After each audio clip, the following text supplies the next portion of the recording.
સુરેન્દ્રનગરના ચોટીલામાં ગેરકાયદે બાંધકામ પર ચાલ્યું બુલડોઝર. નેશનલ હાઈવે પર આવેલી 3 ગેરકાયદે હોટલો પર બુલડોઝર ફેરવી દેવાયું.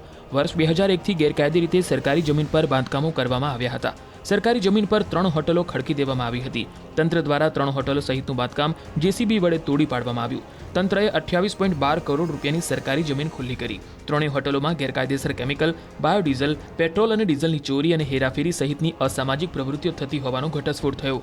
આ સમગ્ર બાંધકામ સરકારી ખરાબાની જગ્યા ઉપર કરવામાં આવ્યું હતું. શિવલહેરી પરોઠા હાઉસ, વીર વચરાજ હોટલ અને પટના વિહાર બલવીર હોટલ તેમજ 5 હોટલ, સ્ટાફ ક્વાર્ટર અને 4 મકાનો તોડી પાડવામાં આવ્યા. તો છેલ્લા 1 વર્ષથી ગેરકાયદે પાકા બાંધકામ બદલ વાર્ષિક 1% લેખે વસૂલાતની પણ કાર્યવાહી કરવામાં આવી. છેલ્લા 2 દિવસમાં ચોટીલા નજીક ગેરકાયદેસર 5 જેટલી હોટલ તોડી પાડવામાં આવી. તંત્રની કાર્યવાહીથી દબાણકારોમાં ફફડાટ ફેલાયો.